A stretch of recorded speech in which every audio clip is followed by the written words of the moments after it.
আসসালামু আলাইকুম। আপনি কি অল্প বহরের কাপড় দিয়ে অনেক ঘের দিয়ে এই ধরনের স্কার্ট প্লাজো কাটিং ও সেলাই শিখতে চাচ্ছেন? তাহলে এই ভিডিওটি আপনার জন্য।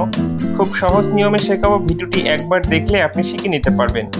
স্কার্ট প্লাজোটি তৈরি করার জন্য এখানে 2 গজ 8 গিরা কাপড় নিয়েছি। কাপড়টি আমাদেরকে ওপেন করে দুইটি মাথা একখানে করে এখানে একটি ডাবল ভাঁজ করে নিতে হবে। এইভাবে একটি ভাঁজ করে নেওয়ার পরে সাধারণত আমরা সালোয়ার কাটিং করার সময় কাপড়টি কিন্তু 4 ভাঁজে ভাঁজ করে নিয়ে থাকি, তাই না? আমি দেখিয়ে দিচ্ছি কিভাবে আমরা ভাঁজ করি। তো এইভাবে একটি ভাঁজ করে নেওয়ার পরে তারপরে কিন্তু এইভাবে আরো একটি ভাঁজ করি। এই প্লাজোটি কাটিং করার সময় এই নিয়মে কাপড়টি ভাঁজ করা যাবে না। এইভাবে দুইটি ভাঁজ করে কাপড়টি আমাদেরকে বিছিয়ে রাখতে হবে। এরপরে যে কাজটি করতে হবে, এদিক এলাস্টিক লাগানোর জন্য 2.5 ইঞ্চি কাপড় রেখে একটি মার্জিন করতে হবে। এই মার্জিনটি এদিকে টেনে নিতে হবে।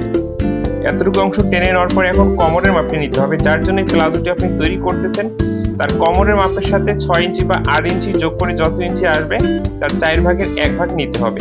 আমি সালোয়ারটি যার জন্য তৈরি করতেছি তার কোমরের মাপ হচ্ছে 38 ইঞ্চি। 38 এর সাথে 8 ইঞ্চি যোগ করলে কত হচ্ছে? 46। 46 কে 4 ভাগ করে 11.5 ইঞ্চিতে এখানে মার্জিন করে নিচ্ছি এবং এই সাইডে এই মার্জিনটাকে হালকা একটু অ্যাঙ্গেল করে টেনে নিতে হবে। তো এইভাবে একটি কোণায় মানে একটি সাইডে আমাদেরকে কোমরের মাপটি নিতে হবে। এখানে আপনি যত ইঞ্চি নেবেন এবং এই কাপড়টিকে এখন এই দিকে সরিয়ে নিয়ে আসতে হবে এবং এই সাইডে এখন আমাদেরকে আরো একটি মাপ নিতে হবে। তো একই নিয়মে এখানে ঠিক আছে 11.5 ইঞ্চিতে মার্জিন করতে হবে। মার্জিনটি করে নেওয়ার পরে আবার এলাস্টিকের জন্য 2.5 ইঞ্চিতে মার্জিন করতে হবে। একই নিয়মে এই দুই সাইডে আমাদেরকে মার্জিনটি করে নিতে হবে। অবশ্যই কিন্তু এই মাপটি আমাদেরকে কোমরের মাপ অনুযায়ী নিতে হবে এবং এই সাইডেও এতটুকু অংশ অ্যাঙ্গেল করে টেনে নিতে হবে। এই মার্জিনটাকে টেনে নেওয়ার পরে দেখুন এই মার্জিন থেকে এই মার্জিন পর্যন্ত আমাদেরকে আড়াআড়ি করে মিলিয়ে দিতে হবে। তো এই মার্জিনটি আপনি ফিতাটি এইভাবে রেখে সোজা করে টেনে নিতে পারেন, না হলে আপনার কাছে স্কেল থাকলে স্কেলের সাহায্যে আপনি মার্জিনটাকে টেনে নিতে পারেন এবং এই মার্জিন অনুযায়ী এখন বরাবর এইভাবে কাটিং করে নিতে হবে। এই প্লাজোটি কাটিং করা খুবই একটি সহজ ব্যাপার। আশা করি আপনি বুঝতে পেরেছেন। এতটুকু অংশ বুঝতে না পারলে আবারও আপনি রিপ্লে করে দেখতে পারেন, তাহলে খুব সহজে বুঝতে পারবেন। এখানে দুইটি পার্ট, তাই না?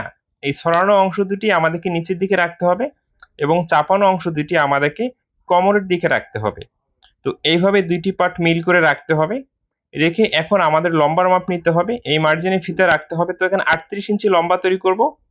তো এইভাবে আমাদেরকে ফিতাটি ধরে 38 ইঞ্চিতে মার্জিনটি করে নিতে হবে এবং এই মার্জিনটাকে এখন এইভাবে টেনে নিতে হবে এবং এই কোণার দিকে হালকা একটু আপনাকে রাউন্ড করে মার্জিনটি করে নিতে হবে।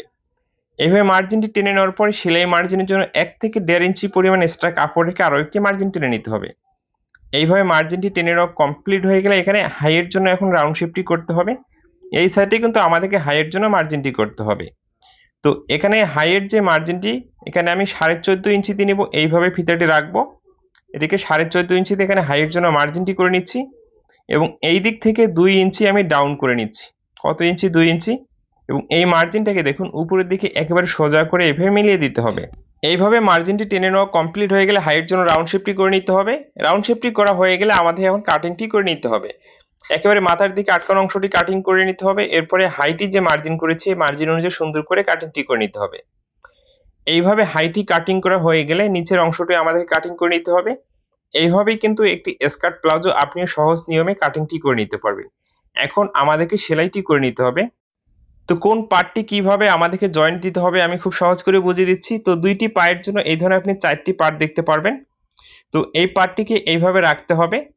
তো এখানে 1/2 ইঞ্চি সেলাই মার্জিনের কাপড় রেখে বরাবর এখানে কিন্তু আমাদের একটি সেলাই দিতে হবে।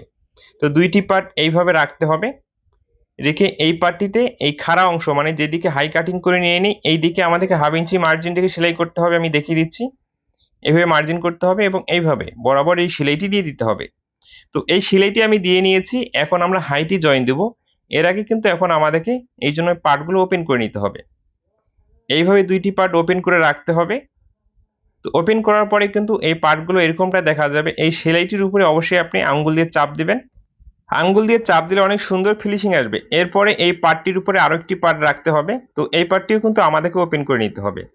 তো এই পার্টটিকে আমরা এইভাবে ওপেন করে নিব। নেওয়ার পরে এখানে যে সেলাইটি আছে এই সেলাইটির উপরে অবশ্যই আঙ্গুল দিয়ে চাপ দিতে হবে।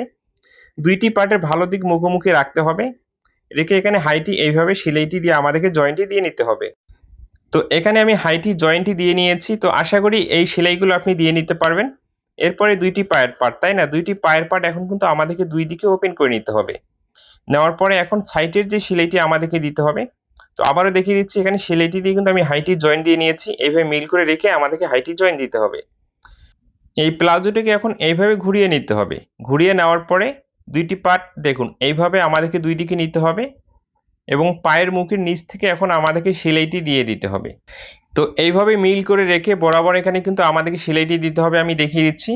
অবশ্যই এখানে কিন্তু আপনাকে দুইটি সেলাই দিতে হবে, বরাবর এই সেলাইটি দিয়ে দিতে হবে। তো মেশিনে আসার পরে এখানে 1/2 ইঞ্চি মার্জিন থেকে বরাবর এই সেলাইটি দিতে হবে। তো সাইটের এই সেলাইটি দেওয়ার পরে পায়ের নিচের অংশটি কিভাবে সেলাই করতে হবে সেই বিষয়টিও আপনাকে দেখিয়ে দিচ্ছি। একটি স্কার্ট প্লাজো সহজ নিয়মে কিভাবে কাটিং করতে হবে, কিভাবে সেলাই করতে হবে, প্রতিটি বিষয় কিন্তু আমি সহজ করে বুঝিয়ে দেওয়ার চেষ্টা করতেছি আপনাকে, যেন আপনি বুঝতে পারেন। এরপর পায়ের নিচের যে অংশটি আছে, তাই না, এইভাবে ওপেন